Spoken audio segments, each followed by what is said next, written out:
નીદ 24 news અમૃતડી Gohil થરાદની મુખ્ય નર્મદા કેનાલમાંથી યુવક-યુવતીની લાશો મળી આવતા ચકચાર ચૂડમેર પુલ નજીક ફાયર વિભાગે બંને મૃતદેહ બહાર કાઢ્યા. ઓળખ ન મળતા પોલીસે તપાસ હાથ ધરી. આજરોજ વહેલી સવારે અંદાજે 6:55 કલાકે થરાદ નગરપાલિકાના ફાયર વિભાગને જાણ કરવામાં આવી હતી કે થરાદની મુખ્ય નર્મદા કેનાલમાં ચૂડમેર પુલ નજીક એક યુવક અને યુવતીના મૃતદેહ તરતી હાલતમાં જોવા મળ્યા છે.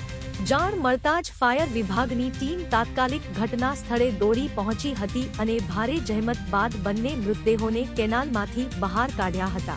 મૃતદેહોની પ્રાથમિક તપાસ દરમિયાન કોઈપણ પ્રકારના ઓળખપત્ર કે ઓળખ સાબિત કરી શકે તેવા પુરાવા મળી આવ્યા નહોતા.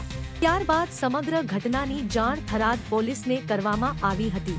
પોલીસનો કાફલો ઘટના સ્થળે પહોંચી જરૂરી કાર્યવાહી હાથ ધરી હતી અને બંને મૃતદેહોને પોસ્ટમોર્ટમ સહિતની કાયદેસરની પ્રક્રિયા માટે ખસેડવામાં આવ્યા હતા. પ્રાથમિક તબક્કે બંનેના મોતનું કારણ સ્પષ્ટ થયું નથી.